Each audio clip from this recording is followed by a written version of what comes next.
2025 ചൊവ്വ ഇന്നും Thodupuzha municipality council യോഗം. എല്ലാ കൗൺസിലർമാരും ഉൾപ്പെട്ട് കഴിഞ്ഞ കൗൺസിൽ യോഗത്തിൽ തീരുമാനമെടുത്ത അജണ്ടകൾ DTPCക്ക് അയക്കുകയും അംഗൻവാടികൾ ഉൾപ്പെടെ നിരവധി വികസന പ്രവർത്തനത്തിന് ശുചീകരണ പ്രവർത്തനങ്ങൾ ഉൾപ്പെടെ പ്രായുക്തമാക്കുന്ന അജണ്ടയായിരുന്നു DTPCക്ക് അയച്ചത്. എന്നാൽ ഈ കൗൺസിൽ യോഗം കൂടിയതിൽ ഏതോ ഒരു കൗൺസിലർ ഈ അജണ്ട നടപ്പാക്കരുതെന്നും ഇതിൽ ഏറെ ദുരകഥകൾ ഉണ്ടെന്നും DTPCയെ അറിയിച്ചതിൽ അജണ്ട മാറ്റിവെക്കേണ്ടി വന്നു. ഇതിൽ പ്രതിഷേധിച്ചുകൊണ്ട് എല്ലാ കൗൺസിലർമാരും ചെയർമാനെ ശക്തമായ പ്രതിഷേധം രേഖപ്പെടുത്തി. ചെയർമാൻ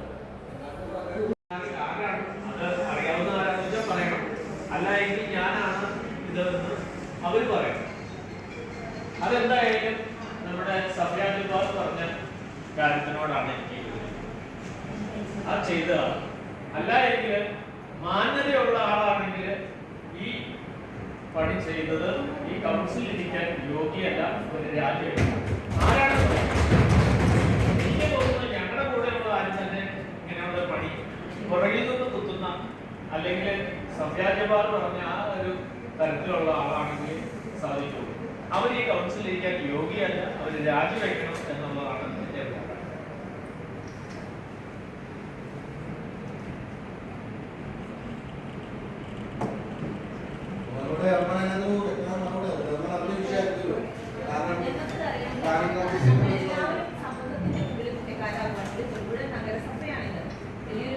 ഞങ്ങൾക്ക് അറിയേണ്ടത് ഇത് ആരാണ് ചെയ്യുന്നത്, ഏത് പദ്ധതികളൊക്കെയാണ് അവർക്ക് ഇഷ്ടപ്പെടാറുള്ളത്, അതെന്തൊക്കെയാണ്, എന്നിട്ട് മതി ബാക്കി കൗൺസിലിലെ നടപടിക്രമങ്ങളിലേക്ക് പോകാൻ.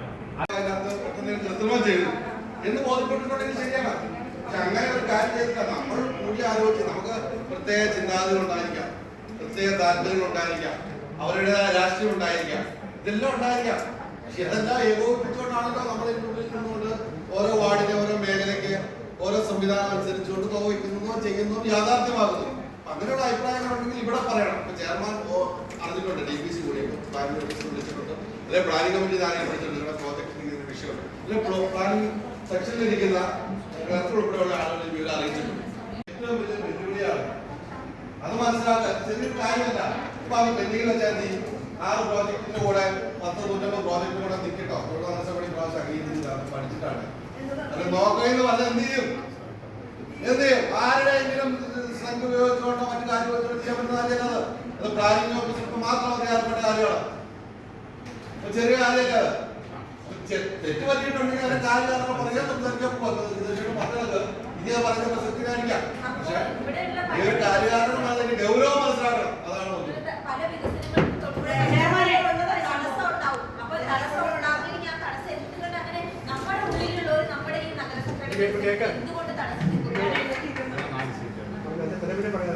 നമ്മുടെ ഈ കൗൺസിലില് എനിക്ക് തോന്നുന്നതല്ല, കറക്റ്റായിട്ട് 11 മണിക്ക് നമ്മൾ തുടങ്ങിയ കൗൺസില് വളരെ ആലോചിച്ച് നല്ല വിശദമായ ചർച്ചയ്ക്ക് ശേഷം ഏതാണ്ട് 5 മണി വരെ നീണ്ടു നിന്ന കൗൺസിലാണ് നമ്മുടെ അന്നത്തെ കൗൺസില്. കൗൺസിലിന് ശേഷവും നമുക്കൊരു ഗത്യന്തരമില്ലാതെ പല വിഭാഗത്തിൽ നിന്നും നമുക്ക് പൈസ കണ്ടെത്താൻ പറ്റാതെ അവസാനം ഹരി കൗൺസിലർ അന്ന് കൃത്യമായി പറഞ്ഞതാണ്, ഇനി എന്തെങ്കിലും ചെറിയൊരു മാറ്റം അങ്ങോട്ടോ ഇങ്ങോട്ടോ വരുന്നെങ്കിൽ അത് ചെയർമാന്റെ പൂർണ്ണ അധികാരം കൊടുത്തുകൊണ്ട് തന്നെ അന്ന് കൗൺസിലിൽ അവസാനം തീരുമാനം ചേട്ടൻ ഇവിടെ സൂചിപ്പിച്ചിട്ടുണ്ട്. എന്നിട്ടും ഈ തീരുമാനം മാറ്റാൻ ഒരു കൗൺസിലർ പറഞ്ഞിട്ടുണ്ടെങ്കിൽ അത് ഈ പല കൗൺസിലർമാരും പറയുമ്പോൾ ഇപ്പൊ ഇവിടെ പല കൗൺസിലർമാരും സൂചിപ്പിച്ചതുപോലെ തന്നെ പലരുടെയും നേരെ ഈ വിരൽ ചൂണ്ടുന്നുണ്ട്. അത് ആരായാലും അത് ഇനിയിപ്പോ ഈ വേദിയിൽ വെച്ച് വലിച്ചു കീറേണ്ട കാര്യമല്ല എന്നാണ് എനിക്ക് തോന്നുന്നത്. പ്ലാനിംഗ് ബോർഡിൽ ആര് പരാതി കൊടുത്താലും ആ കൗൺസിലർക്ക് അറിയാവുന്ന ഒരു പക്ഷേ എനിക്ക് തോന്നുന്നു ഇവിടെ പറഞ്ഞ പല കൗൺസിലർമാർക്കും ബോധ്യമുണ്ടെന്ന് തോന്നുന്നു. എനിക്കൊന്നും ബോധ്യമില്ല, ആരാണെന്ന് എനിക്ക് ബോധ്യമായിട്ടില്ല ഇപ്പോഴും. അത് കൊടുത്ത കൗൺസിലറിന് കൃത്യമായിട്ട് അറിയാം. അത് ഇവിടെ അല്ല വലിച്ചു കീറേണ്ടത്, അത് അന്വേഷിക്കേണ്ട കാര്യമില്ല. നമ്മള് കൃത്യമായി അത് കൊടുത്തിട്ടുണ്ടെങ്കിൽ പരാതിയുടെ മറുപടിയൊക്കെ നമുക്ക് കൃത്യമായി വന്നോളൂ. അത് ഇന്ന് ഈ കൗൺസിലിൽ വലിച്ചു കയറിയതിനു ശേഷം അടുത്ത അജണ്ട എടുക്കോളും തീരുമാനം ഉണ്ടെങ്കിൽ ചെയർമാൻ ഇപ്പൊ അധ്യക്ഷൻ ഞങ്ങളോട് പറയണം. അങ്ങനെയാണെങ്കിൽ ഞങ്ങൾ വിട്ടുവീഴ്ച കെട്ടിപിടി ഇരിക്കേണ്ട കാര്യമില്ല. ഞങ്ങൾക്ക് ഏതാണ്ട് 1 മണിക്കൂറായി, ഞങ്ങൾക്ക് പോയിട്ട് പല കാര്യങ്ങളുണ്ട്, ഞങ്ങൾക്ക് വേറെ പരിപാടികൾക്ക് പോകാം. ഒന്നുകിൽ കൗൺസിൽ അജണ്ട എടുത്ത് മുന്നോട്ട് പോകണം, അതല്ല എങ്കിൽ അധ്യക്ഷൻ ഒരു ബെല്ലടിച്ചു വിട്ടാൽ ഞങ്ങൾ പുറത്തു പോക്കോളാം. ഏതാ തീരുമാനം എന്ന് പറ. ഒന്ന് രണ്ട് പ്രധാനപ്പെട്ട അജണ്ട കൗൺസിലിൽ ചർച്ച ചെയ്യാനും വിശദമായ കാര്യങ്ങൾ ചർച്ച ചെയ്ത് തീരുമാനം എടുക്കേണ്ട കൗൺസിലാണ് ഇന്നത്തെ കൗൺസിൽ. വളരെ പ്രധാനപ്പെട്ട കൗൺസിലായിട്ടാണ് ഞാൻ വിചാരിക്കുന്നത്. അജണ്ട മുന്നോട്ട് പോകേണ്ടതുണ്ട്. അധ്യക്ഷൻ ഒരു തീരുമാനം പറഞ്ഞ് അവസാനിപ്പിക്കുന്നതായിരിക്കും ഏറ്റവും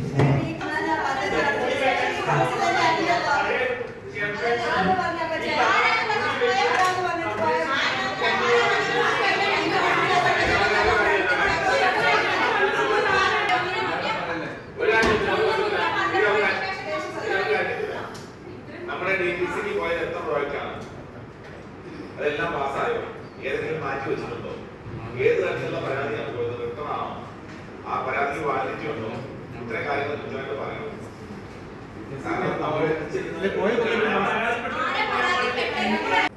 ഒന്ന് സ്പിൽ ഓവർ ലിസ്റ്റ് അംഗീകരിക്കുന്നതിനും അതുപോലെ ചില വർക്കുകളിൽ ചേഞ്ച് വരുത്തുന്ന കാര്യം ഉണ്ടായിരുന്നു.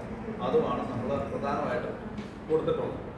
ബാക്കിയുള്ളതെല്ലാം അതേപടിയുള്ള വർക്കുകൾ നിലനിർത്തുന്ന കാര്യവും ആണ് നമ്മൾ കൊടുത്തത്. അല്ലാതെ നമ്മൾ ഇത് കൂടാതെ ഈ കൗൺസിലിൽ ഇരുന്ന് അന്ന് വൈകുന്നേരം വരെ സബീന പറഞ്ഞാൽ വൈകുന്നേരം വരെ ഇരുന്ന് ചർച്ച ചെയ്ത് തീരുമാനിച്ച കാര്യങ്ങളല്ലാതെ അതിനുശേഷം ഒരു കാര്യവും നമ്മൾ ഇതിനകത്ത് അഡീഷണൽ ആയിട്ട് ആഡ് ചെയ്യുകയോ അല്ലെങ്കിൽ എടുത്തത് കുറവുകയോ ചെയ്തിട്ടില്ല. അതേപടി മാത്രമാണ് നമ്മൾ DPCക്ക് കൊടുത്തത്. അതായത് നമ്മുടെ അയ്യേണ്ടതിന് തർക്കമില്ലാതെ അന്ന് കൗൺസിലിൽ ഉണ്ടായിരുന്നവർ തീരുമാനിച്ചെടുത്ത് ആ തീരുമാനം മാത്രമാണ് കൊടുത്തത്. പക്ഷേ ദൗർഭാഗ്യവശാൽ നമ്മുടെ ഇതിൽ ഈ കൗൺസിലിൽ അന്ന് പങ്കെടുത്ത ഒരു കൗൺസിലർ പ്ലാനിംഗ് ഓഫീസർക്ക് മൊബൈലിലേക്ക് വാട്സപ്പ് സന്ദേശം അയച്ചു. എപ്പോഴും പ്രോജക്റ്റുകൾ ക്യാൻസൽ ചെയ്യണം എന്ന് പറഞ്ഞാണ് അത് കൊടുത്തിട്ടുള്ളത്. അത് വളരെ ഒരു ബുദ്ധിമുട്ട് തോന്നിയ ഒരു കാര്യമാണ്. അതിനകത്ത് അംഗൻവാടിയിലുള്ള പൈസ വച്ചേക്കുന്നത് ഉൾപ്പെടെ ഉണ്ടായിരുന്നു. 3 അംഗൻവാടിയിലുണ്ട്, 3 അംഗൻവാടിയിലുണ്ട്. അത് ഉൾപ്പെടെ ഒഴിവാക്കണം കൊടുത്തിട്ടുള്ളത് സന്ദേശത്തിലുണ്ട്.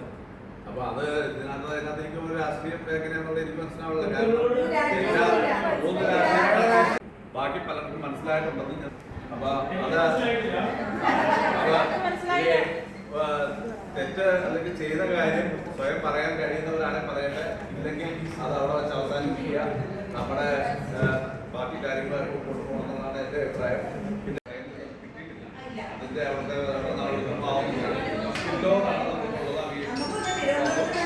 പരിശോധന